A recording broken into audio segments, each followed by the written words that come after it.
Ce livre a été généré à l'aide des voix IA de Spictor.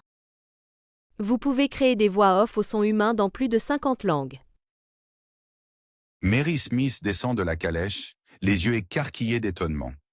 Elle admire le village pittoresque de Cranford, qui contraste vivement avec la ville animée de Drumble qu'elle vient de quitter. L'air est vif et pur, chargé des effluves de pain frais et de fleurs épanouies. Mary inspire profondément, sentant la tension dans ses épaules se dissiper, tandis qu'elle s'imprègne de l'atmosphère paisible. La rue pavée sous ses pieds semble murmurer des histoires d'antan, chaque pierre usée par d'innombrables pas. En parcourant la rue, Mary ne peut s'empêcher de remarquer le rythme singulier de Cranford. C'est comme si le temps lui-même s'était ralenti, tel du miel s'écoulant d'une cuillère. Le village avance à son propre rythme, sans se presser et sans se soucier de l'agitation du monde extérieur. Ce qui frappe le plus Mary, cependant, c'est l'abondance de femmes âgées et célibataires qui semblent faire la loi dans ce hameau endormi. Elles se déplacent avec détermination, la tête haute, comme si elles étaient les gardiennes d'un grand secret. À peine a-t-elle posé le pied sur la place du village qu'elle est chaleureusement accueillie par les sœurs Jenkins, Miss et Deborah et Miss et Mattie. Le contraste entre les deux est aussi saisissant qu'entre une nuit d'hiver et un jour d'été. Miss Deborah, l'aînée, se comporte avec l'allure d'un général, le menton haut et les opinions encore plus élevées. Lorsqu'elle parle, sa voix est claire et autoritaire, ne tolérant aucune contradiction. Miss Mattie, en revanche, est une âme douce. Ses yeux bienveillants se plissent au coin et elle accueille Mary avec un sourire chaleureux qui semble l'envelopper comme une douce couverture. Sa voix est douce et mélodieuse, un contrepoint apaisant aux tons aigus de sa sœur. Au fil des jours, Mary se retrouve entraînée dans le réseau complexe de la société de Cranford. Elle s'émerveille de la pratique de l'économie élégante, où les dames de la ville se livrent à un délicat exercice d'équilibriste entre le maintien de leur façade distinguée et l'utilisation de leurs moyens limités. C'est comme observer une troupe d'acrobates sur un fil, chaque pas étant soigneusement mesuré pour éviter de tomber en disgrâce. Son premier goûter à Cranford, chez les Jenkins, lui ouvre les yeux. Dès qu'elle franchit la porte, les arômes d'Earl Grey et de scone tout chaud l'enveloppent. L'air résonne du murmure tranquille des conversations, ponctué par le tintement délicat des tasses en porcelaine contre les soucoupes. Mary observe, fascinée, les dames s'engager dans une danse soigneusement chorégraphiée, de conversations polies et de subtiles surenchères. C'est comme si elle était tombée sur une société secrète, avec son propre ensemble de règles et de rituels tacites. Elle sirote son thé dans une délicate tasse en porcelaine, dont le motif de rose délicate contraste fortement avec les robustes tasses auxquelles elle est habituée à Drumble. Au fil de l'après-midi, Mary découvre les tabous particuliers de la ville. L'argent, semble-t-il, est un sujet aussi interdit qu'un roman osé dans la bibliothèque d'un vicaire. Les dames préfèrent plutôt passer leur temps à jouer aux cartes, leurs doigts mélangeant agilement les jeux, tandis que leur langue s'agite pour colporter les derniers potins. En parlant de commérage, Mary fait bientôt la connaissance de Missy Paul, la crieuse autoproclamée de la ville, avec ses yeux perçants qui semblent ne rien manquer et sa langue aussi acérée qu'un rasoir. Missy Paul tient tout le monde au courant des moindres événements de Cranford. Ses paroles se répandent dans la ville comme des ondes dans un étang, touchant chaque recoin. Il y a aussi Miss Jamison, l'aristocrate de Cranford. Elle vit dans une grande maison qui semble avoir été tirée d'un conte de fées et déposée sans cérémonie au milieu du village. Sa façade imposante et ses jardins soignés se distinguent comme un pont parmi les pigeons. Son compagnon de tous les instants est un chien de salon choyé qui, selon Mary, mange mieux que la plupart des villageois. Le collier orné de bijoux du chien scintille au soleil, témoignant de la richesse et du statut de sa maîtresse. Au fil des jours et des semaines, Mary se sent de plus en plus attirée par la gentille Miss Mattie. La femme plus âgée prend Mary sous son aile, la guidant dans le labyrinthe des normes sociales de Cranford, d'une main douce et d'un sourire chaleureux. En compagnie de Miss Mattie, Mary ressent les prémices d'une amitié qui promet de résister à toutes les tempêtes. Peu à peu, Mary commence à apprécier le charme du rythme tranquille de Cranford. Le village, avec ses bizarreries et ses querelles, ses triomphes et ses tribulations, commence à lui sembler familier. En marchant dans la rue, en saluant des visages connus et en échangeant des plaisanteries, Mary sent un sentiment d'appartenance l'envahir. Elle se rend compte que sous la surface des sourires polis et des thés de l'après-midi se cache un sens aigu de la communauté. Un lien qui unit les habitants de Cranford comme un fil invisible. Mary commence à apprécier le charme de la vie paisible de Cranford et le fort sentiment d'appartenance à la communauté de ses habitants. À mesure qu'elle s'installe dans sa nouvelle vie, elle attend chaque jour avec impatience, désireuse de découvrir davantage de secrets et d'histoires cachées au cœur de ce remarquable petit village. Alors que Mary commence à se sentir vraiment chez elle, à Cranford, un murmure de changement se répand dans la ville. Des rumeurs commencent à circuler sur de nouveaux arrivants. Un capitaine Brown et ses deux filles. En voyant les dames de Cranford s'agiter d'excitation et d'inquiétude, Mary ne peut s'empêcher de se demander si ces nouveaux venus seront bien accueillis ou s'ils perturberont l'équilibre délicat de la société de Cranford. La routine paisible du village semble retenir son souffle dans l'attente de la tempête qui ne manquera pas d'arriver. La quiétude de Cranford est sur le point d'être bouleversée.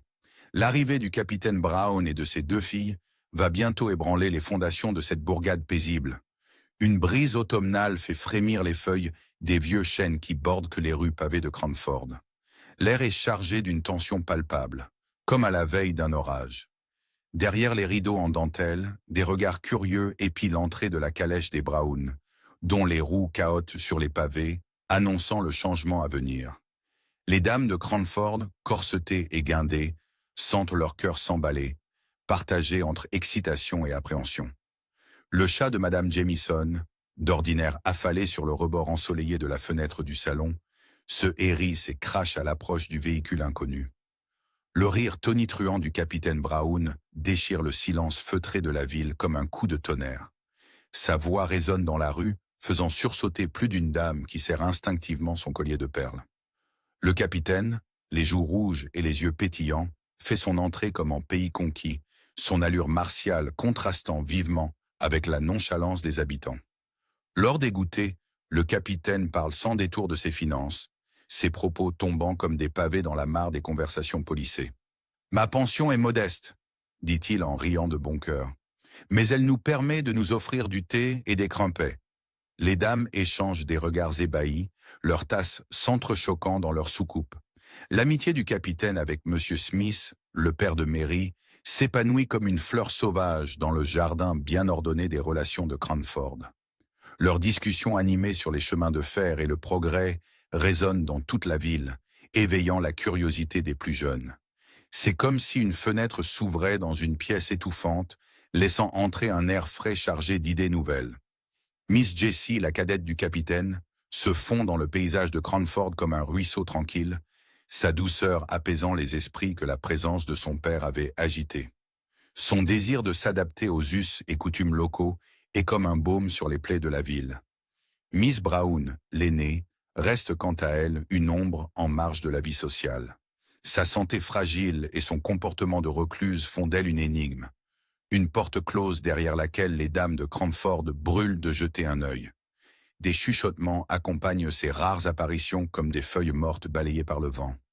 L'équilibre de Cranford vacille lorsque le capitaine Brown se met à lire en public les Pickwick Papers de Charles Dickens.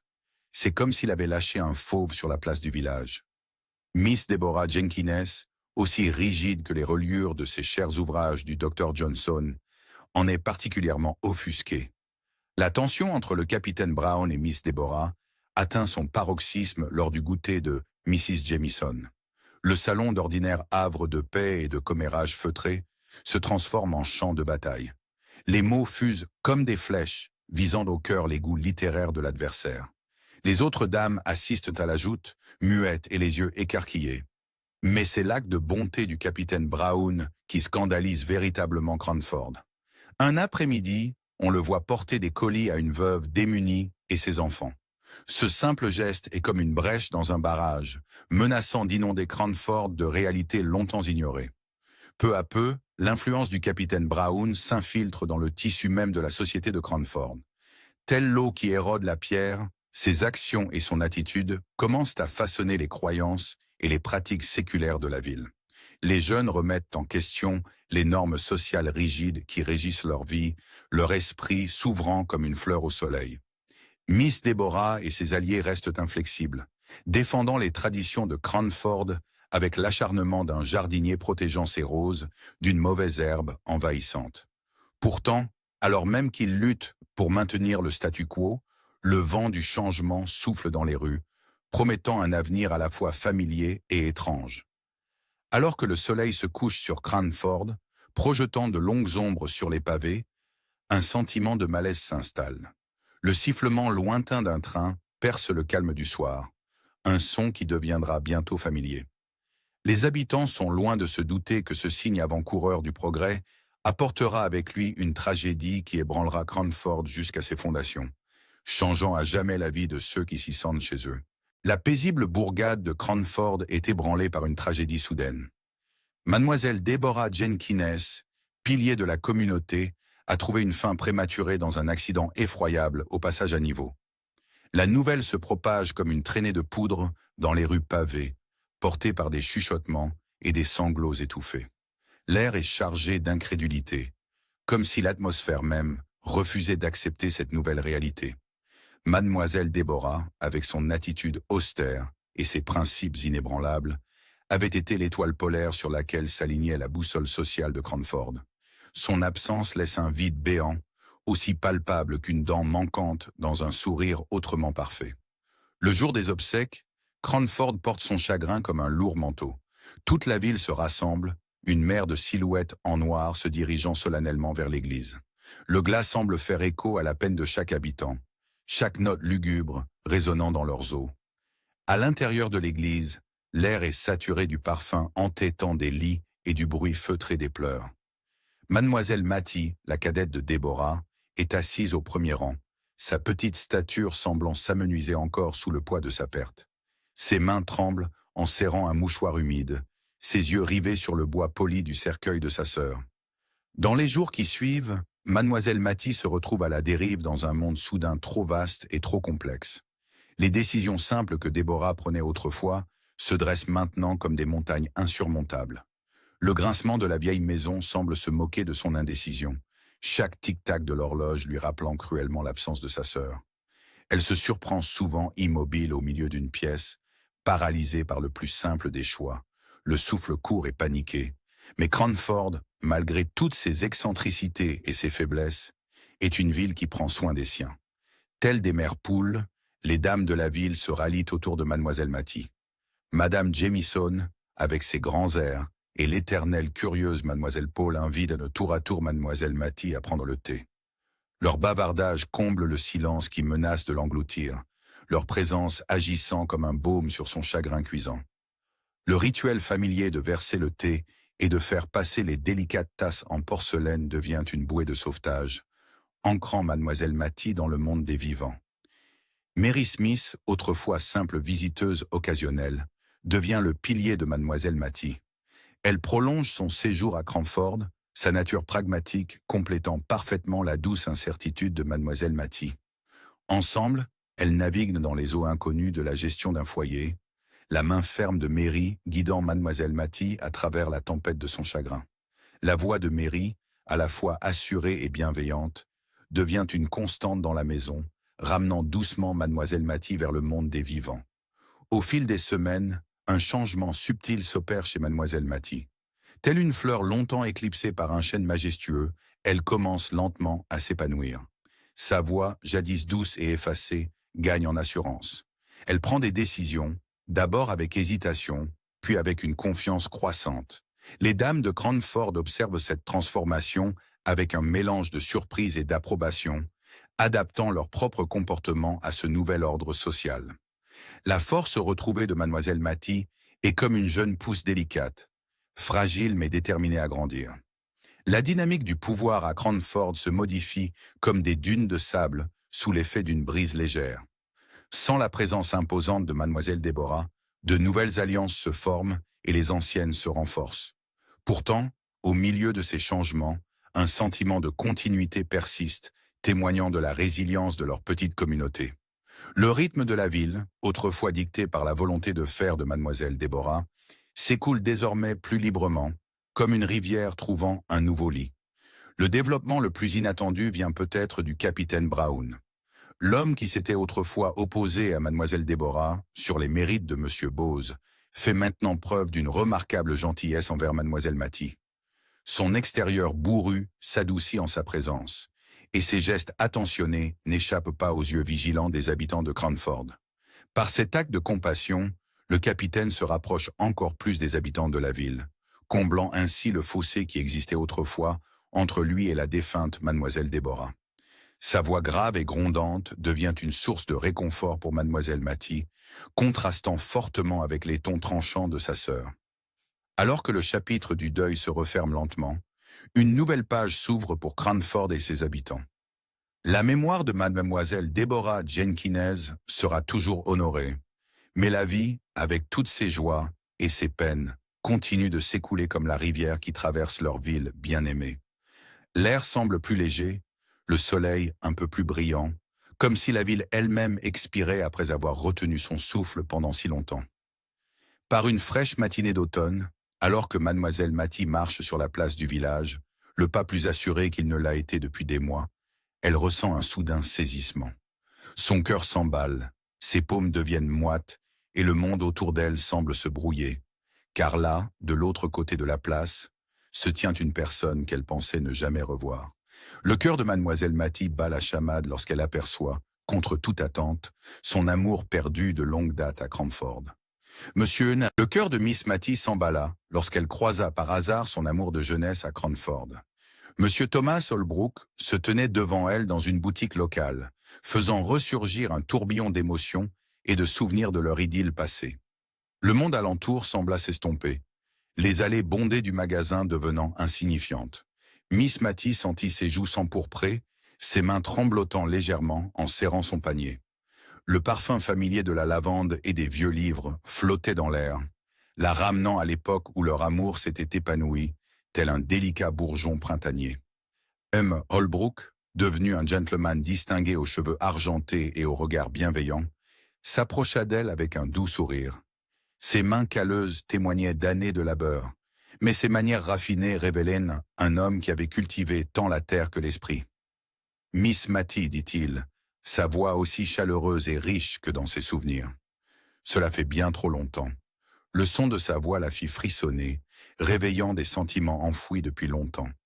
Tandis qu'ils échangeaient des politesses, les années semblaient fondre comme neige au soleil. Miss Mattie se retrouva transportée dans sa jeunesse, lorsque leur amour avait été étouffé dans l'œuf par la désapprobation de sa sœur Déborah concernant le statut de fermier de M. Holbrook.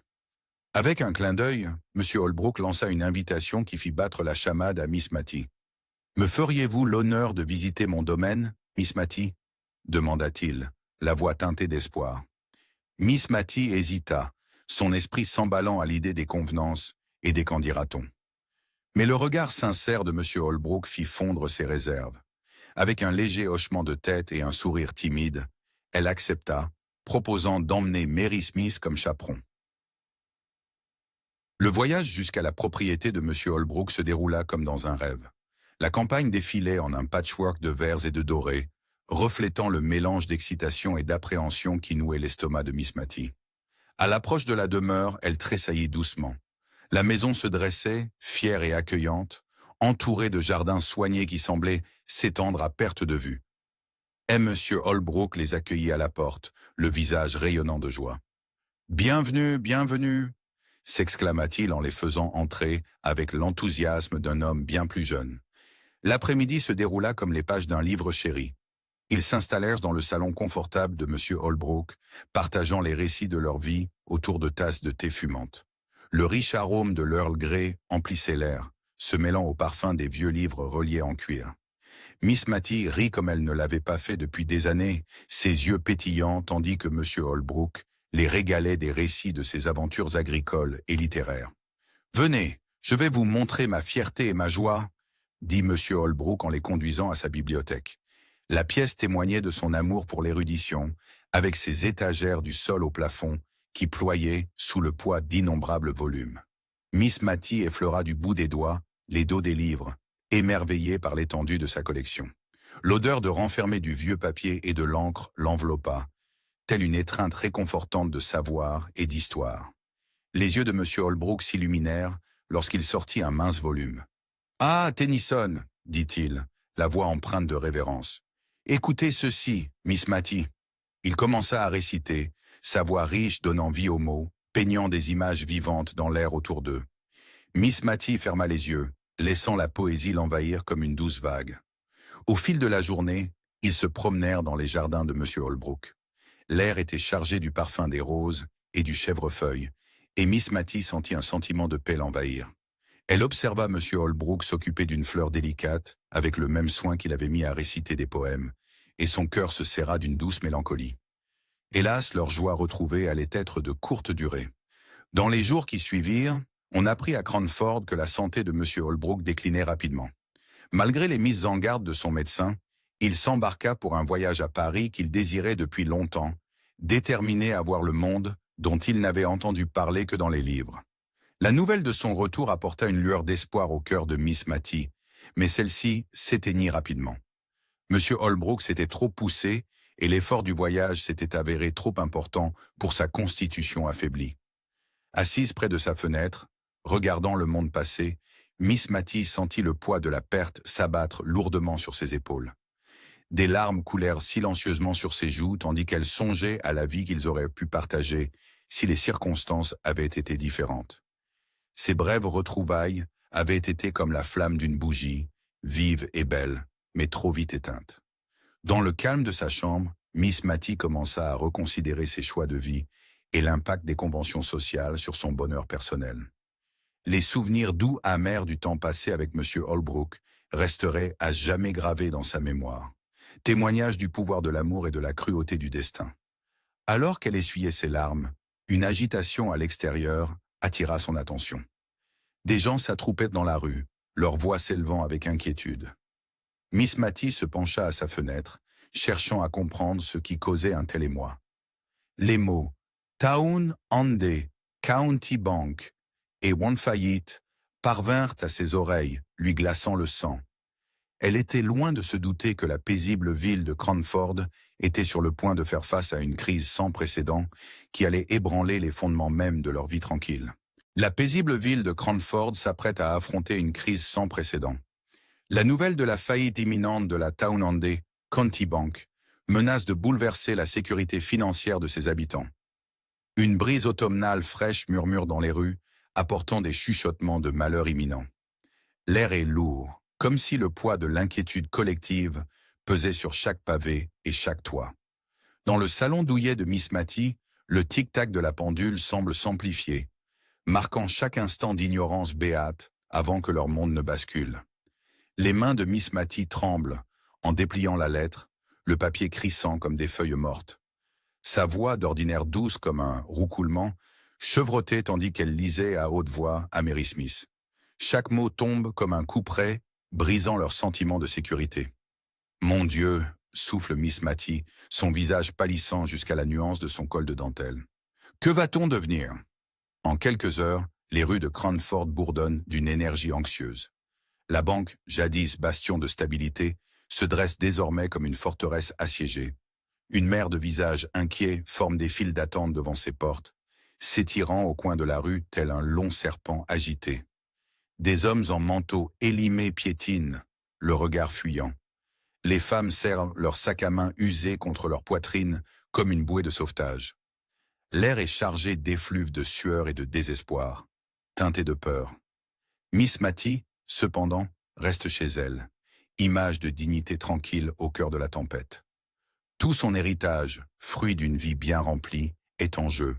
Pourtant, elle demeure assise, droite dans son fauteuil préféré, sa détermination aussi ferme que la dentelle amidonnée de ses poignets.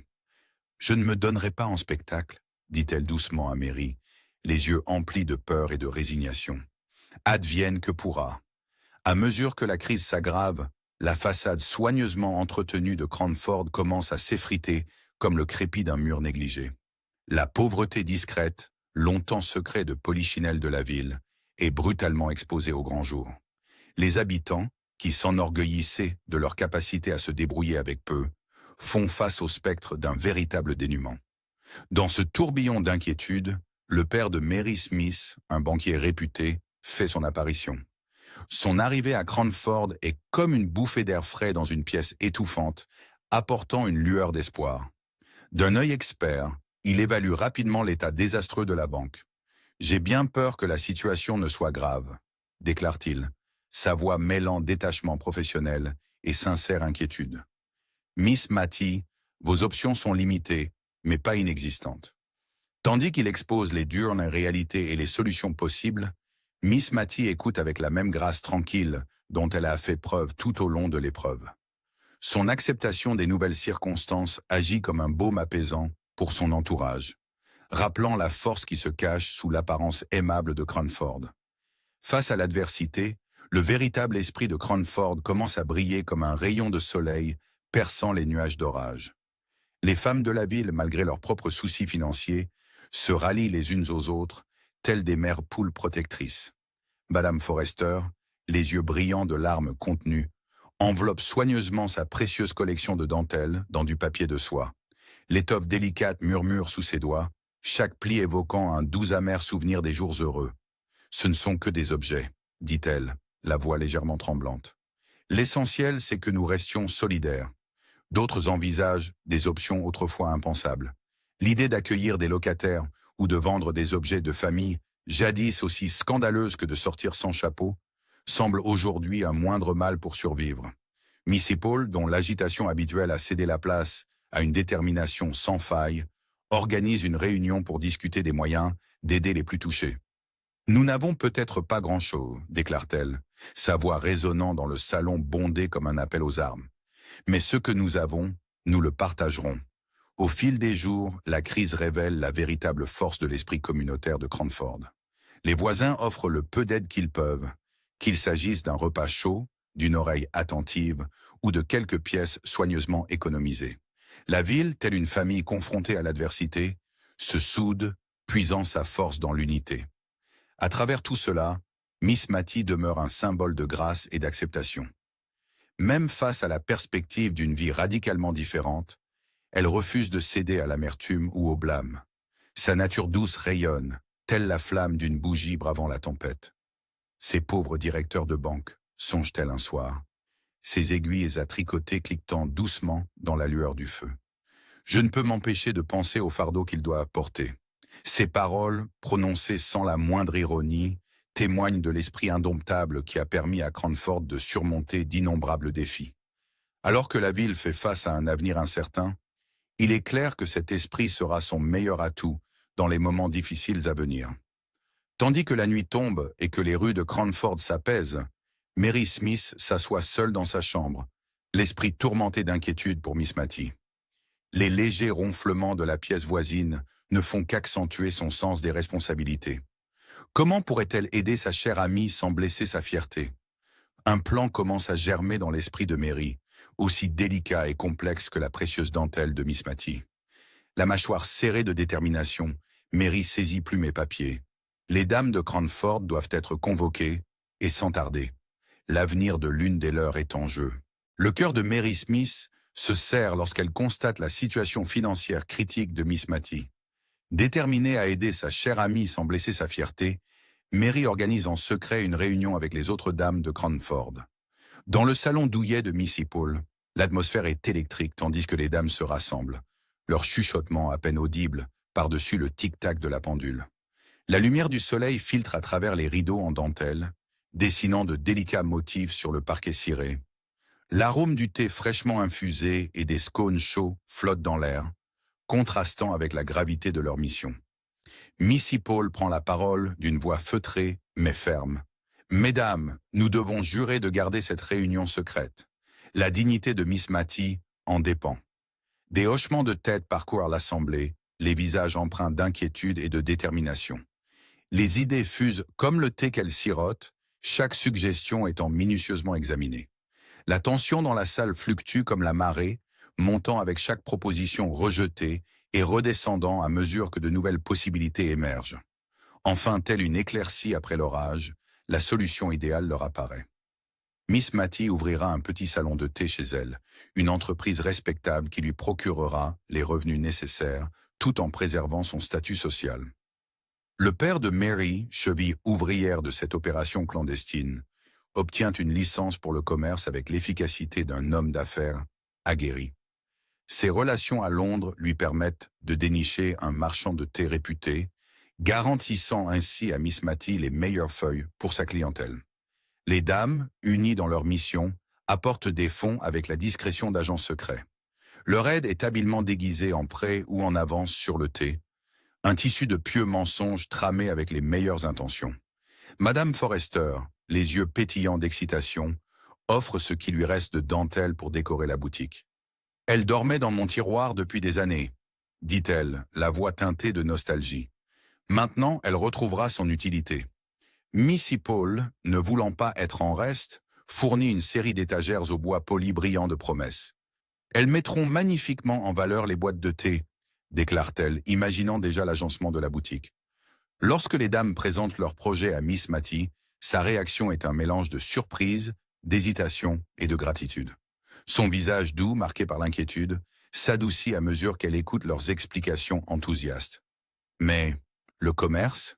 murmure-t-elle, la voix tremblante. « Cela ne va-t-il pas nuire à ma position dans la société ?»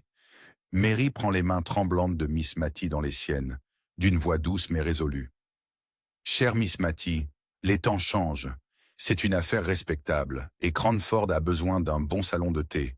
Qui mieux que vous, avec votre goût impeccable et votre hospitalité chaleureuse, pourrait le gérer ?» Peu à peu, comme une fleur s'épanouissant au soleil, la résistance de Miss Matty s'estompe. La nécessité pratique de sa situation, combinée au soutien indéfectible de ses amis, la pousse doucement vers l'acceptation. La transformation de la pièce principale de Miss Matty en un charmant salon de thé tient du prodige. Les étagères sont disposées avec une précision militaire, chaque boîte de thé placée avec soin.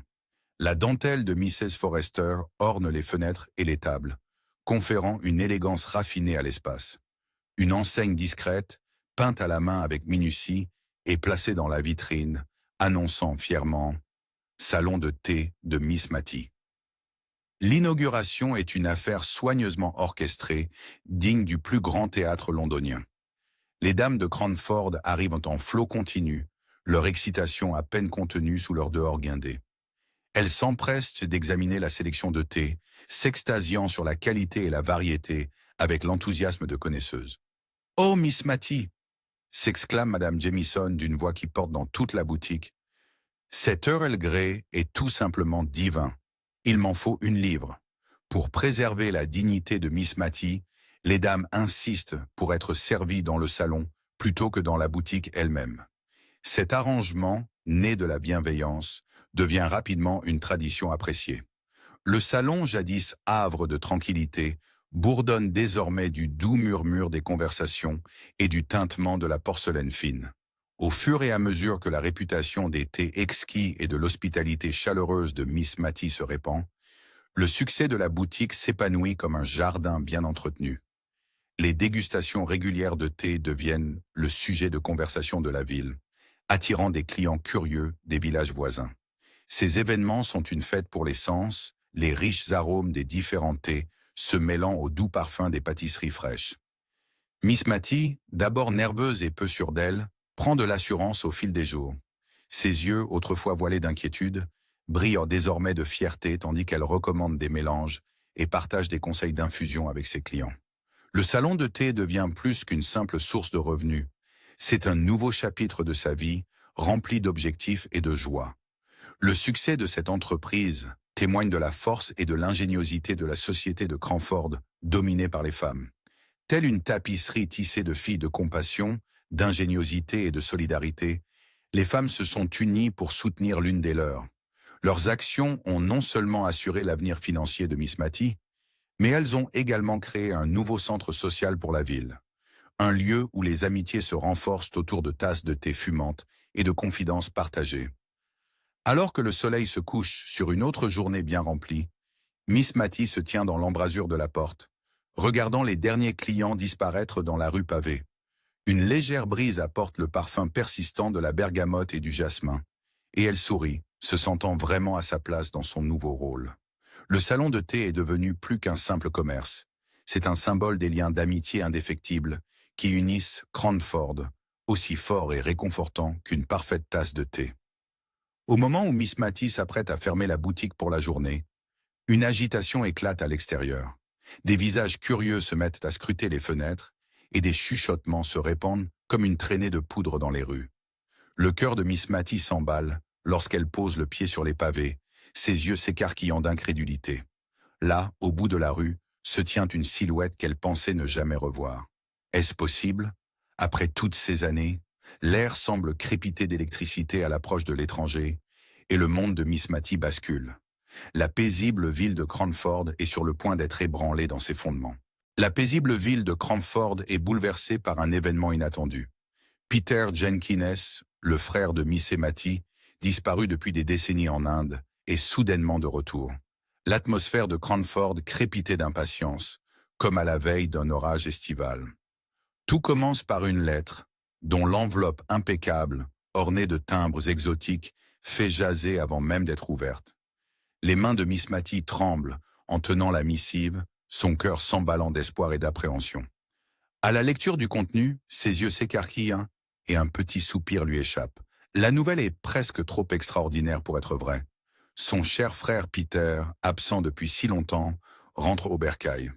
Les mots sur la page se brouillent, tandis que les larmes lui montent aux yeux, des années de nostalgie et d'inquiétude s'évanouissant en un instant. Les jours suivants sont un tourbillon d'activités. Miss Matty virevolte dans sa maison tel un colibri, son calme habituel cédant la place à une énergie fébrile. Elle époussette les recoins oubliés, son plumeau soulevant des grains de poussière qui dansent dans les rayons du soleil traversant les vitres fraîchement nettoyées.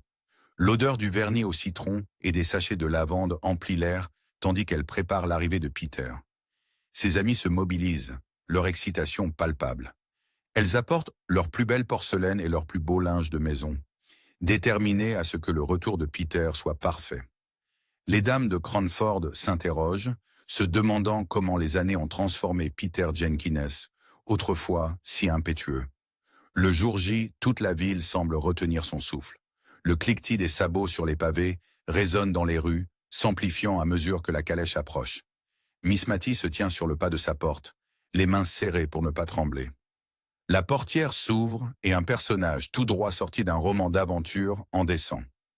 Peter Jenkins se dresse là, la peau tannée par les soleils étrangers, les yeux pétillants de promesses d'histoires inédites. Un instant, le temps s'arrête, le frère et la sœur se regardent, par-delà les années qui les séparent. « Oh, Peter !» murmure Miss Matty, la voix chargée d'émotion. « Est-ce vraiment toi ?» Le rire de Peter est chaleureux et riche, comme du miel versé sur les années amères de la séparation. « C'est bien moi, chère Matty, je suis enfin rentré à la maison. » Oubliant les convenances, Miss Matty se précipite, enveloppant son frère d'une étreinte féroce. L'odeur d'épices exotiques s'accroche à ses vêtements. Rappel tangible de l'immense distance qu'il a parcourue pour revenir auprès d'elle. Dans les jours qui suivent, le retour de Peter devient le sujet de conversation de Cranford. Il tient sa cour dans le salon de Miss Matty, régalant son auditoire aux yeux écarquillés de récits de ses exploits en Inde. Sa voix baisse d'un ton dramatique lorsqu'il décrit les jungles torrides et les bazars animés, transportant son public loin de leur salon douillet. « Imaginez, si vous le voulez bien, dit-il en se penchant d'un air conspirateur, une jungle si dense qu'on peut à peine voir le ciel. Et là, dans l'ombre, le regard luisant d'un tigre. Ses auditeurs tressaillent, leur imagination peignant des images vivantes d'un monde si différent du leur. L'air de la pièce semble changer, empli de parfums imaginaires de cardamome et de safran, de barrissements lointains d'éléphants. Pour Miss Matty, le retour de Peter est rien moins qu'un miracle. Le poids de la gestion de son modeste salon de thé s'allège lorsque Peter insiste pour subvenir à ses besoins. « Aucune de mes sœurs ne manquera de rien », déclare-t-il d'un ton sans appel. Miss Matty se sent rajeunir de plusieurs années, portée par la présence de son frère et la sécurité qu'il lui apporte. Lors des soirées tranquilles, le frère et la sœur s'assoient auprès du feu, comblant le fossé des années par de douces conversations. Les flammes crépitantes jettent une lueur chaleureuse sur leurs visages, tandis que les yeux de Peter s'embuent évoquant ses regrets d'être resté si longtemps loin. Miss Matty lui tapote la main, son pardon aussi chaleureux et enveloppant qu'une couverture préférée. « Parle-moi de Cranford », demande Peter, désireux de renouer avec la ville de sa jeunesse. Et Miss Matty s'exécute, sa voix douce peignant des images des petits changements et des traditions durables qui font de Cranford ce qu'elle est. L'influence de Peter sur la ville est rapide et profonde. Il introduit de nouveaux jeux issus de ses voyages, pour le plus grand plaisir des plus jeunes. Le bruit sourd des maillets de croquet cède la place au son inconnu de jeux pratiqués dans des pays lointains. Les pelouses vertes de Cranford deviennent le théâtre de passe-temps exotiques, remplis de rires et de l'excitation de nouvelles expériences. Les dames de Cranford sont captivées par ce gentleman mondain. Même les plus convenables ne peuvent pas s'empêcher d'être charmés par l'esprit de Peter et le pétillement de ses yeux qui parlent de secrets et d'aventures. Lors des goûters, les discussions vont bon train sur les rivages lointains et les différents modes de vie, comme si le monde s'était soudain agrandi, et Cranford avec lui. Pour Miss Matty, le retour de son frère signifie bien plus qu'une simple sécurité financière. C'est l'accomplissement d'un rêve longtemps différé, la guérison d'une blessure qu'elle portait depuis des décennies. En regardant Peter charmer les habitants de la ville et apporter une étincelle d'excitation dans leur vie tranquille, elle sent une chaleur dans son cœur qui n'a rien à voir avec le thé qu'elle sirote. Peter se lance à corps perdu dans son rôle de protecteur et de bienfaiteur. Il s'intéresse aux affaires de la ville, suggérant avec tact des améliorations basées sur ses expériences à l'étranger. Ses idées, autrefois considérées comme radicales, sont désormais accueillies avec un vif intérêt. La ville commence à s'animer d'une énergie nouvelle, comme une fleur qui déploie lentement ses pétales vers le soleil. Au fil des jours, Cranford se trouve changé à jamais. La ville a été touchée par le monde, ses horizons élargis par les récits et la présence du fils prodigue. Et au cœur de tout cela se tiennent Miss Matty et Peter, enfin réunis, leur lien plus fort que jamais, alors qu'ils affrontent l'avenir ensemble dans leur Cranford bien-aimé. Pourtant, alors que l'excitation du retour de Peter commence à se dissiper, un nouveau murmure de changement se fait entendre dans la ville. Des rumeurs font état de nouveaux arrivants à l'horizon, des familles citadines en quête du charme pittoresque de Cranford. Alors que le soleil se couche sur une nouvelle journée, projetant de longues ombres sur les rues pavées, Miss Matty et Peter se tiennent à la fenêtre, observant la scène. L'air semble chargé de possibilités et d'un soupçon d'incertitude. Qu'apporteront ces nouveaux venus à leur monde soigneusement ordonné? Seul l'avenir le dira, et Cranford est à l'aube d'un nouveau chapitre de son histoire. Cranford, ville ancrée dans la tradition, se trouve au bord d'un changement imminent. Un afflux de nouveaux résidents est sur le point d'arriver, apportant avec eux de nouvelles perspectives et des défis à l'ordre établi. Les rues pavées, qui jadis ne résonnaient que des pas familiers, vibrent désormais du vrombissement de voitures inconnues. L'air, habituellement embaumé par l'arôme réconfortant du pain frais et des roses en fleurs, se teinte maintenant de parfums exotiques et d'épices étrangères. Le docteur Hoggins, jeune médecin ambitieux, est le premier à franchir les barrières invisibles de la ville. Son arrivée fait des remous dans la communauté, tel un caillou jeté dans une mare tranquille. Le cabinet du docteur Morgan, qui prenait sa retraite et qui était un bastion de la médecine traditionnelle, abrite désormais des instruments rutilants et des flacons de médicaments inconnus qui brillent dans la vitrine. Les passants ne peuvent s'empêcher de s'arrêter, leurs regards curieux et leurs chuchotements étouffés créant un bourdonnement d'excitation et d'appréhension. Mademoiselle Paul, dont les boucles grises frémissent d'indignation, devient la porte-parole officieuse du scepticisme. Elle s'exclame « Eh bien, on aura tout vu !» faisant teinter sa tasse de thé contre sa soucoupe en s'adressant à son cercle d'amis. « Ces nouvelles idées vont nous mener à notre perte. » Les dames acquiescent, leurs tasses en porcelaine s'entrechoquant nerveusement, une symphonie d'anxiété en faïence. Pourtant, au fil des semaines, le docteur Hoggins commence à conquérir les cœurs les plus récalcitrants. Ses manières douces, aussi apaisantes qu'une compresse fraîche sur un front fiévreux, et ses compétences indéniables en matière de traitement des maladies ont lentement érodé leur résistance. Le tournant se produit lorsqu'il parvient à soigner la goutte de la vieille Madame Forrester, une maladie qu'il avait clouée chez elle pendant des mois, son univers se réduisant à la taille de son salon. C'est comme s'il avait fait un miracle, s'est exclamée Madame Forrester, remuant ses orteils avec une liberté retrouvée, le visage illuminé de joie. Ces louanges se répandent dans Cranford comme une traînée de poudre, attisant curiosité et espoir à parts égales. Bientôt, le docteur Hoggins voit sa salle d'attente remplie de patients impatients de découvrir ces miracles modernes, l'odeur de l'antiseptique se mêlant à celle de l'impatience. Alors que la ville s'adapte encore à son nouveau médecin, les Gordon débarquent à Cranford comme un vent de fraîcheur, apportant avec eux le parfum enivrant du changement. Ils s'installent dans la grande maison située à la périphérie de la ville, dont les fenêtres brillent d'une vie nouvelle après des années de négligence, tels des yeux s'ouvrant après un long sommeil. Madame Gordon, avec ses robes londoniennes à la mode, qui bruissent à chaque mouvement, et ses coiffures élaborées qui défient la gravité, devient le sujet de conversation de la ville. Ses dîners sont légendaires, avec des plats exotiques qui titillent les papilles, et des conversations pétillantes qui laissent sur les dames de Cranford à la fois scandalisées et secrètement ravies. Le fumet des épices inconnues s'échappe de la cuisine des Gordon, tentant même les palais les plus conservateurs, tel un chant de sirène culinaire. « Avez-vous vu sa tenue à l'église dimanche ?» chuchote Madame Jamieson derrière son éventail, les yeux écarquillés par un mélange de choc et d'admiration. « Toute cette soie et ces plumes, ce n'est pas convenable du tout. » Pourtant, en l'espace de quelques semaines, des changements subtils commencent à apparaître dans les garde-robes des dames. Une touche de dentelle ici, une couleur plus vive là, comme si l'influence de Madame Gordon s'infiltrait dans le tissu même de la société de Cranford, la teintant de nuances vibrantes de changement. Les enfants Gordon ont apporté leur propre marque d'excitation à la ville endormie. Leurs rires, aigus et clairs comme des carillons, résonnent dans les rues tandis qu'ils initient les enfants du coin à de nouveaux jeux.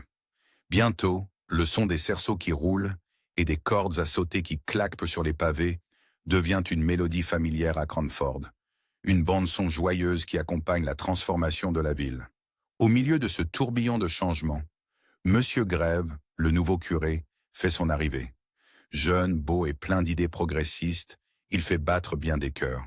Ses sermons, prononcés avec passion et une touche de poésie, attirent chaque dimanche une foule plus nombreuse à l'église.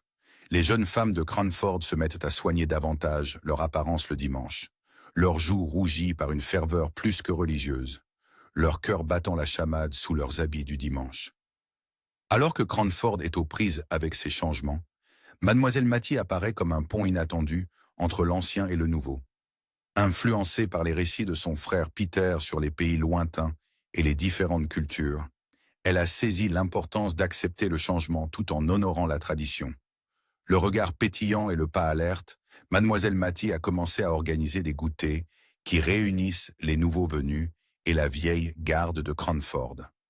Son salon devient un terrain neutre où les potins londoniens de Madame Gordon se mêlent aux nouvelles locales de Mademoiselle Paul, et où le docteur Hoggins peut parler de ses dernières avancées médicales sans sourciller.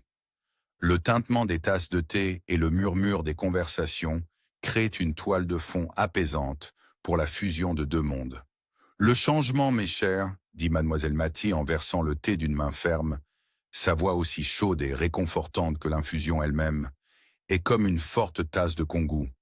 Il peut sembler amer au début, mais avec le temps et un peu de douceur, il peut être tout à fait rafraîchissant.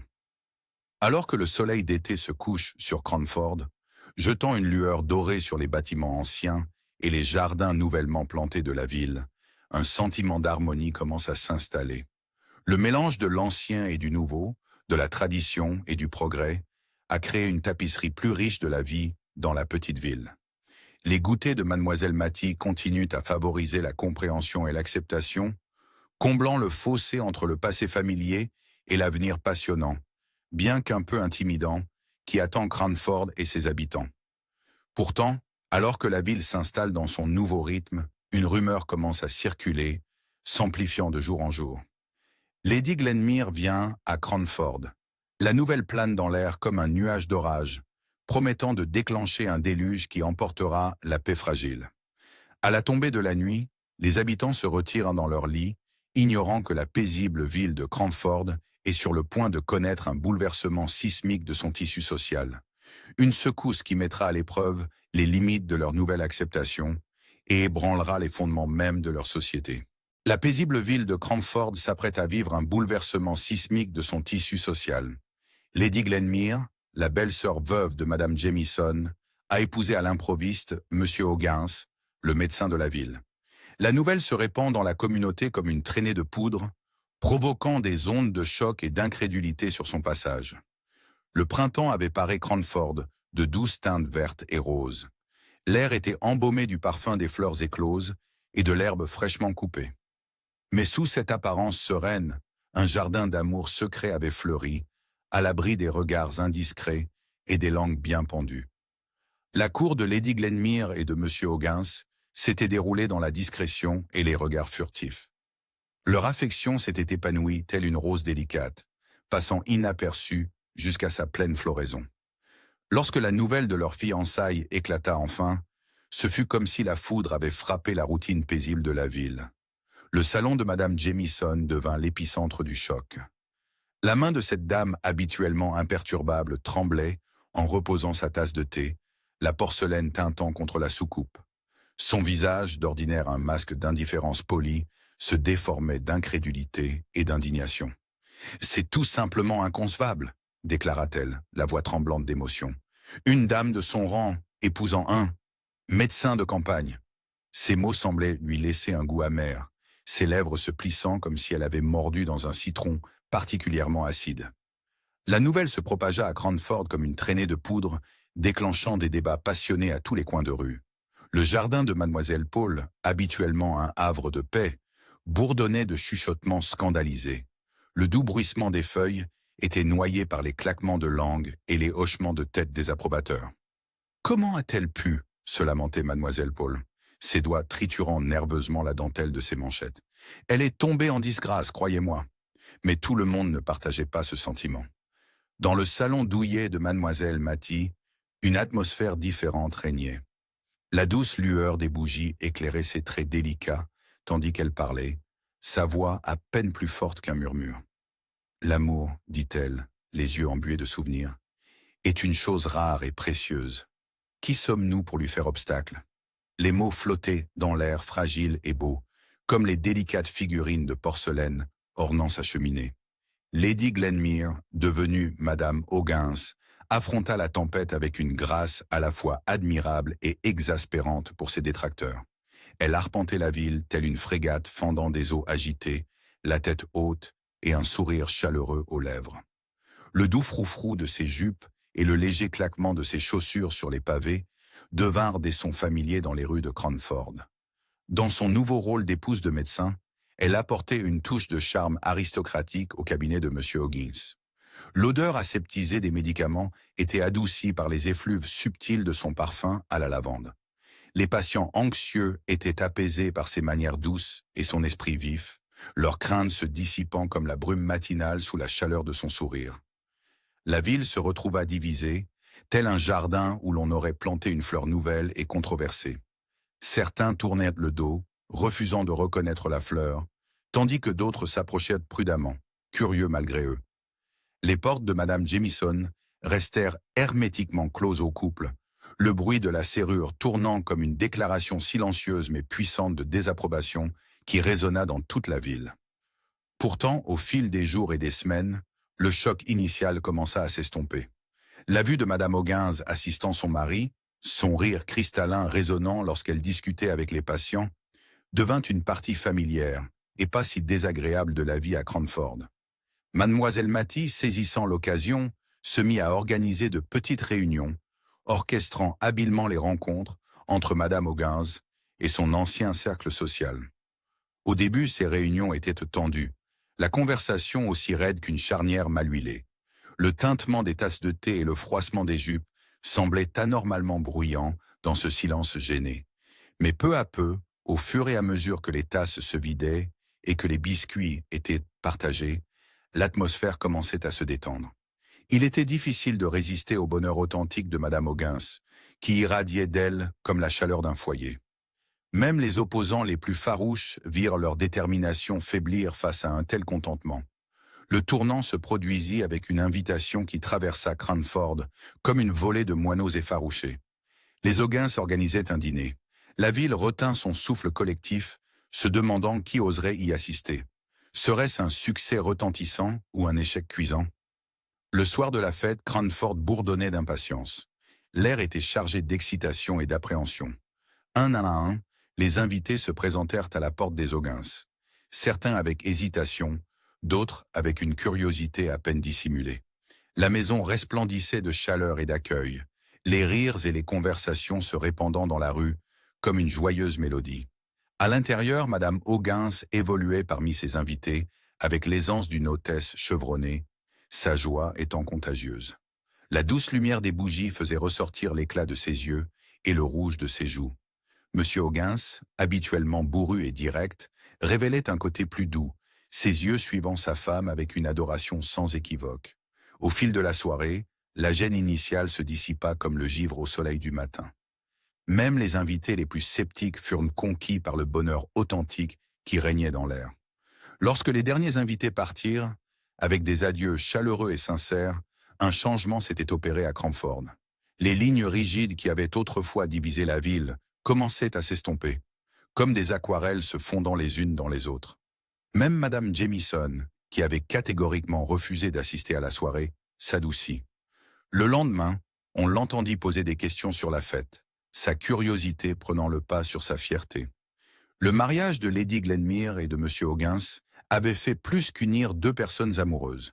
Il était devenu un catalyseur de changement à Cranford, encourageant une nouvelle ouverture et une nouvelle flexibilité dans les interactions sociales. Alors que le printemps cédait la place à l'été, la ville se retrouvait à embrasser une nouvelle chaleur, non seulement dans l'air, mais aussi dans les cœurs. Mais alors que le soleil se couchait sur cette journée d'harmonie retrouvée, un vent glacial commença à souffler dans les rues de Cranford. Les joyeux bavardages sur la place de la ville furent soudain réduits au silence par le son sinistre de la cloche de l'église. Un sentiment d'inquiétude s'installa dans la ville comme une chape de plomb, laissant tout le monde avec un inexplicable sentiment d'effroi. Ils étaient loin de se douter qu'au matin, leur monde serait à nouveau bouleversé, mais cette fois-ci, non pas par la joie, mais par la tristesse. Cranford est en deuil. Madame Jamieson, pilier de la communauté et dernier véritable lien de la ville avec l'aristocratie, s'est éteinte. Un silence pesant règne sur les rues pavées, rompu uniquement par les sanglots étouffés des habitants éplorés. La nouvelle de la maladie de Madame Jamieson s'était répandue comme une traînée de poudre, colportée par des chuchotements et des regards inquiets. Son déclin, rapide et sévère, a laissé les habitants sous le choc. La voiture du docteur O'Guins s'est garée devant la demeure de Madame Jamieson, ses roues creusant le gravier de l'allée. Les mains usées et les yeux bienveillants du médecin offrent le réconfort possible, mais même son expertise ne peut contrer l'inévitable. À mesure que la nouvelle de son état s'aggravant se propage, les femmes de Cranford se mobilisent. Elles s'organisent pour veiller à tour de rôle auprès de Madame Jamieson durant ces derniers jours. La chambre de la malade s'emplit du froufrou des jupes et du doux murmure des prières, témoignant de l'affection profonde que lui porte la communauté. Lorsque la fin arrive, c'est comme si un chêne centenaire s'abattait dans la forêt de la société de Cranford. La ville retient son souffle, désemparée face à l'avenir sans la présence rassurante de Madame Jamieson. Son décès marque plus que la perte d'une résidente bien-aimée. Il sonne le glas d'une époque, les derniers échos d'un passé plus formel s'évanouissant comme la brume matinale. Les obsèques sont grandioses, à la hauteur du statut de Madame Jamieson. Des gens de tous horizons se rassemblent, les différences sociales momentanément effacées par le chagrin partagé. Les cloches de l'église sonnent solennellement, leur résonance profonde se répercutant dans les ruelles et faisant frissonner l'assemblée en deuil. Lady Glenmire, devenue Madame O'Guins, s'occupe de l'organisation des funérailles avec une grâce qui fait le pont entre sa nouvelle vie et ses anciennes relations. Sa présence apaise la ville endeuillée, rappelant que le changement, bien que douloureux, peut aussi apporter des bénédictions inattendues. Dans les jours qui suivent, les dames de Cranford se retrouvent plus fréquemment, poussées par le besoin de se remémorer et de réfléchir. Elles partagent du thé et des souvenirs, les tasses en porcelaine s'entrechoquant doucement, tandis qu'elles évoquent les excentricités et les gentillesses de Madame Jamieson. Les rires se mêlent aux larmes lorsqu'elle se remémore son insistance sur l'étiquette et son penchant secret pour les commérages. « Vous souvenez-vous, dit Missy Paul, les yeux pétillants malgré la tristesse, de la façon dont elle s'obstinait à utiliser son cornet acoustique, alors que nous savions tous qu'elle entendait parfaitement sans. Ces réunions prennent un ton doux amer, car les dames ne peuvent s'empêcher de méditer sur leur propre mortalité. Le visage changeant de leur chère Cranford semble refléter les mutations de leur propre vie, rappelant que le temps s'écoule inexorablement, tel le tic-tac régulier de la pendule dans le salon, désormais vide de Madame Jamieson. Lorsque le choc initial de la perte commence à s'estomper, la curiosité concernant la succession de Madame Jamieson refait surface. Les spéculations vont bon train sur l'identité de l'héritier de sa majestueuse demeure et de son impressionnante argenterie. Le règlement de sa succession, lorsqu'il survient, suscite la surprise dans la ville, comme des galets jetés dans une mare tranquille. En effet, Madame Jamieson a légué sa maison à la ville elle-même, laissant tout le monde pantois. Son testament stipule qu'elle doit être transformée en bibliothèque et en lieu de rencontre, ouvert à tous les habitants, sans distinction de classe. C'est comme si, dans son ultime geste, Madame Jamieson avait décidé de briser les barrières qu'elle avait si longtemps maintenues. Lady Glenmere, à la stupéfaction générale, hérite d'une partie de la fortune de Madame Jamieson. Ce revirement inattendu brouille davantage les frontières entre les classes sociales, amenant de nombreux habitants de Cranford à reconsidérer leurs convictions de longue date en matière de statut et de valeur. Alors que la poussière retombe et que la ville s'adapte à sa nouvelle réalité, un changement subtil s'opère. Les hiérarchies sociales rigides qui avaient longtemps défini Cranford commencent à s'assouplir, telle la glace fondant au soleil printanier. Les gens réalisent que le caractère et la bonté ont plus de valeur que les titres ou la richesse. C'est comme si le décès de Madame Jamieson leur avait ouvert les yeux sur une nouvelle façon de percevoir leur communauté et leurs semblables. En cette période de transition et de deuil, Miss Mattie émerge comme une figure unificatrice. Son influence douce et son cœur bienveillant aident la ville à traverser cette période de changement. Avec une détermination tranquille, elle s'efforce de rassembler les gens, organisant de petites réunions et encourageant des actes de gentillesse qui se répercutent dans toute la communauté. Lorsque les feuilles d'automne commencent à tomber, parant les rues de Cranford de teintes dorées et cramoisies, la ville se découvre changée, mais non amoindrie. L'esprit de communauté que Madame Jamieson avait, à sa manière toujours défendue, s'épanouit désormais d'une façon qu'elle n'aurait jamais imaginée. Et c'est peut-être là que réside son véritable héritage. Une Cranford unie non par la classe ou la richesse, mais par les liens de l'amitié et de l'expérience partagée. Pourtant, alors que les habitants commencent à embrasser ce nouveau chapitre de leur vie, un sentiment d'anticipation flotte dans l'air. Le vent de changement qui a balayé Cranford avec le décès de Madame Jamieson semble prendre de l'ampleur. Tandis que la nuit tombe et que les réverbères s'allument, projetant de longues ombres sur les pavés, on ne peut s'empêcher de se demander quelles autres transformations se préparent pour cette ville pittoresque qui a si longtemps résisté à la marche du progrès. Cranford se trouve au seuil d'une transformation. Cette bourgade pittoresque, longtemps réfractaire au changement, commence à accueillir les vents du progrès qui balayent l'Angleterre. L'arrivée du chemin de fer dans une ville voisine suscite à la fois enthousiasme et appréhension dans les ruelles pavées de Cranford.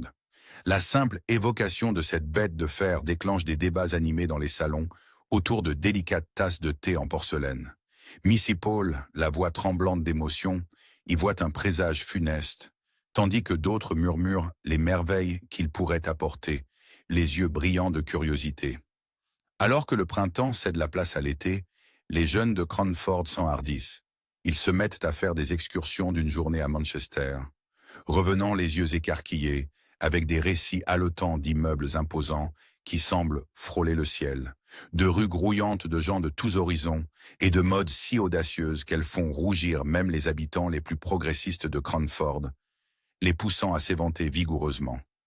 La place du village, jadis baignée uniquement par la lueur chaleureuse et vacillante des réverbères à gaz et des étoiles, devient l'épicentre du grand débat de Cranford. Le projet d'installation d'un éclairage au gaz divise la communauté comme la foudre fend un vieux chêne. Des voix traditionnelles s'élèvent contre l'éclat du progrès, tandis que d'autres aspirent à la lumière d'une nouvelle ère, leurs arguments se répercutant sur les bâtiments en pierre usés par le temps. Peter Jenkins, les yeux pétillants de sagesse et d'expérience, se présente devant le conseil municipal. Son discours passionné brosse un tableau saisissant d'un Cranford qui embrasse l'avenir tout en chérissant son passé. La salle du conseil bourdonne de chuchotements et de hochements de tête. L'atmosphère est électrique. Lorsque les votes sont enfin comptabilisés, le progrès l'emporte d'une courte tête. Miss Matty, qui incarnait autrefois la résistance au changement à Cranford, surprend tout le monde, peut-être même elle-même.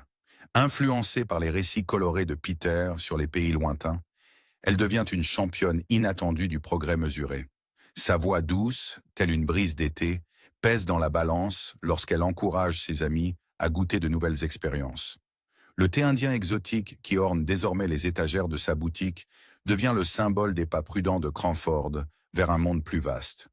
Le salon de thé, qui n'est plus une nécessité financière pour Miss Matty, se transforme en un centre dynamique de discussion sociale. Les dames s'y réunissent, leurs conversations mêlant potins locaux et événements internationaux. L'arôme des thés étrangers se mêle au parfum familier des scones tout chauds, créant un bouquet capiteux d'anciens et de nouveaux. Dans l'ancienne demeure de Madame Jamieson, une petite bibliothèque de prêt a pris racine. Ses étagères, jadis dépouillées et poussiéreuses, gémissent désormais sous le poids de la littérature contemporaine et des journaux venus de Londres. Le bruissement des pages et le grattement des plumes emplissent l'air, tandis que les habitants de Cranford dévorent de nouvelles idées et couchent leurs pensées sur le papier, leurs esprits s'épanouissant comme des fleurs s'élançant vers le soleil. M. Grève, le jeune vicaire aux yeux pétillants et à la voix passionnée, insuffle une nouvelle vie intellectuelle à la ville. Les réunions de son club de lecture deviennent l'un des temps forts du calendrier social, avec des discussions animées sur les classiques intemporels et les œuvres modernes qui résonnent dans les salons jusque tard dans la soirée. La lumière vacillante des bougies projette des ombres dansantes sur les visages animés, tandis que les idées sont débattues avec une ferveur nouvelle. Les visites de Mary Smith, venue de la ville, apportent un vent de fraîcheur à Cranford. Ses vêtements à la mode et ses nouvelles coutumes sociales font d'abord sourciller, mais ne tardent pas à inspirer l'imitation. Les dames expérimentent de nouvelles coiffures et des accessoires audacieux, leurs tentatives suscitant parfois des rires complices entre amis. La ville bourdonne de l'excitation de la découverte de soi et du renouveau.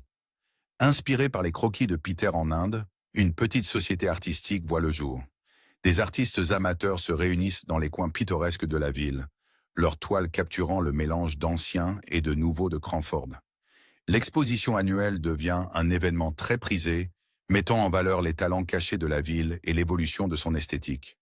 Les peintures accrochées au mur sont comme des fenêtres sur l'âme de Cranford, révélant à la fois son charme intemporel et ses aspirations croissantes. Pourtant, au milieu de tous ces changements, le cœur de Cranford reste fidèle à lui-même. L'essence de la ville, sa chaleur, ses particularités, son sens de la communauté, persistent tel un phare inébranlable dans une mer en pleine mutation. Les dames se réunissent à un toujours pour des parties de cartes et des thés, mais leurs conversations sont désormais émaillées de discussions sur les découvertes scientifiques et les événements mondiaux, leur esprit s'étendant au-delà des frontières de la ville. Alors que le soleil se couche sur une autre journée à Cranford, projetant de longues ombres sur la place nouvellement éclairée, on ressent l'équilibre délicat que la ville a trouvé. C'est un endroit où tradition et progrès marchent main dans la main, où le charme du passé se mêle à la promesse de l'avenir. Les femmes de Cranford, toujours capables de s'adapter, ont tissé de nouveaux fils dans le tissu de leur communauté bien-aimée, créant une tapisserie plus riche et plus vivante que jamais. Mais alors que la ville embrasse le changement, un courant doux amer commence à se faire sentir. Mary Smith, devenue partie intégrante de la transformation de Cranford, ressent un malaise croissant. La lettre qu'elle a dans sa poche, lui offrant un poste de dame de compagnie dans une ville voisine, pèse lourdement sur son cœur. En regardant les réverbères s'allumer sur la place, jetant une lueur chaleureuse sur les visages familiers de ses amis, Mary réalise que son séjour dans cette ville bien-aimée touche à sa fin. Comment peut-elle quitter Cranford maintenant, alors qu'elle s'épanouit dans quelque chose de nouveau et d'excitant. L'idée de faire ses adieux à cet endroit qu'elle a appris à aimer l'emplit d'une profonde et douloureuse tristesse.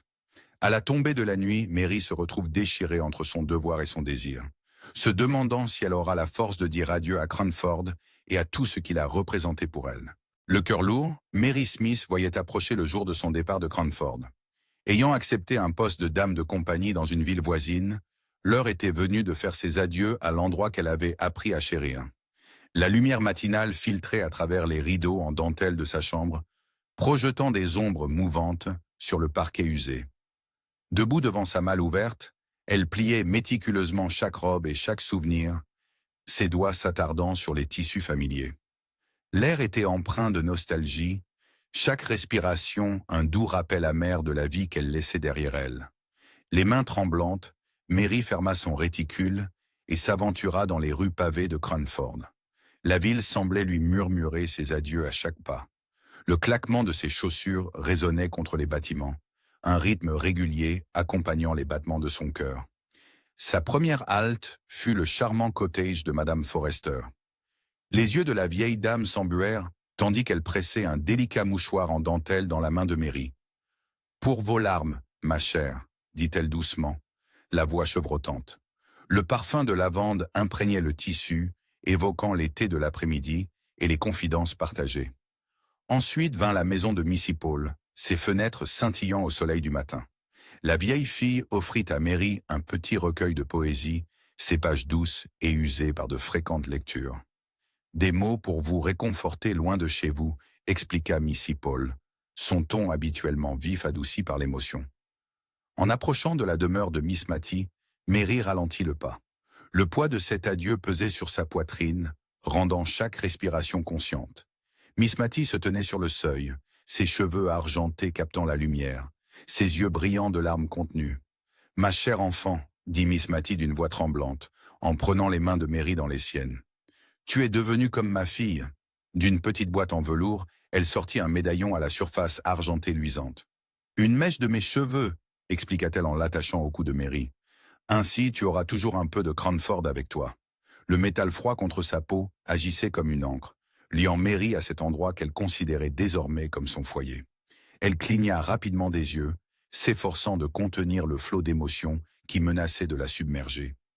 Plus tard dans la journée, Mary se retrouva de nouveau chez Miss Mattie, cette fois entourée des dames de Cranford. La maison bourdonnait de bavardages et de rires, un thé d'adieu donné en son honneur. L'air était embaumé par l'odeur des scones tout chauds et du thé parfumé, un arôme réconfortant qui, Mary le savait, lui manquerait terriblement. Les tasses tintaient doucement contre les soucoupes, tandis que les dames évoquaient leurs souvenirs communs. Elles se remémoraient l'arrivée du capitaine Brown, qui leur avait semblé si perturbante à l'époque, mais qu'elles chérissaient maintenant. Elles s'émerveillaient des récentes modernisations de la ville, chaque changement accueilli avec un mélange d'excitation et d'appréhension. Alors que le soir tombait sur Cranford, peignant le ciel de teintes roses et dorées, Peter Jenkins se pencha en avant, les yeux pétillants de malice. « Mesdames, annonça-t-il, j'ai une dernière histoire indienne à partager. » La salle se tut, tous les regards tournés vers Peter qui entama un récit plein d'aventures et de merveilles.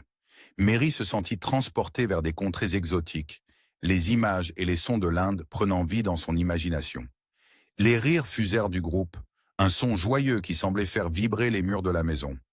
Le lendemain matin, l'aube était fraîche et claire, une journée parfaite pour Cranford.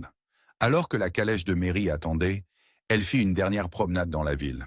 Les pavés sous ses pieds semblaient vibrer de souvenirs, chaque pas étant un adieu à un lieu qu'elle avait appris à aimer. Elle aperçut Missy Paul, son bonnet légèrement de travers dans son excitation, partageant une nouvelle croustillante avec un groupe de dames suspendues à ses lèvres. Le docteur et Madame Hoggins se promenaient bras dessus, bras dessous, leur intégration dans la communauté désormais complète. Une jeune femme que Mary ne reconnaissait pas passa en trombe, le visage rayonnant d'impatience. Mary sourit, réalisant que Cranford continuerait d'accueillir de nouveaux arrivants, tout en préservant ses traditions les plus chères. Alors que la calèche s'ébranlait, le regard de Mary se posa sur Miss Mattie et Peter, qui agitaient à la main depuis leur jardin. Ils se tenaient, tels des sentinelles, gardiens de la chaleur et de l'hospitalité qui définissaient Cranford. Cette image s'imprima dans la mémoire de Mary, un dernier instantané du lieu qu'il avait façonné. Le claquement des sabots des chevaux rythma le départ de Mary. Elle ressentit un curieux mélange de tristesse et de gratitude l'envahir, comme les vagues qui s'échouaient sur le rivage. Tandis que Cranford s'éloignait, Mary ferma les yeux, respirant les dernières effluves de son parfum familier. Elle effleura le médaillon à son cou, sentant le poids de tout ce qu'elle laissait derrière elle. Pourtant, à mesure que la calèche avançait, Mary sentait poindre une étincelle d'excitation à l'idée des aventures qui l'attendaient. Elle savait, avec une certitude ancrée au plus profond d'elle-même, que Cranford l'avait préparée à tout ce que la vie pourrait lui réserver. La ville qui l'avait accueillie, façonnée et aimée ferait toujours partie d'elle. Et bien qu'elle s'en allât, Mary savait que Cranford continuerait de prospérer. Elle évoluerait, certes, mais resterait toujours fidèle à son essence. Un havre de gentillesse, d'amitié et d'aventure tranquille. Alors que le dernier toit disparaissait de sa vue, Mary sourit, prête à emporter l'esprit de Cranford avec elle dans le vaste monde. Ce livre a été généré à l'aide des voix IA de Spictor. Vous pouvez créer des voix off au son humain dans plus de 50 langues.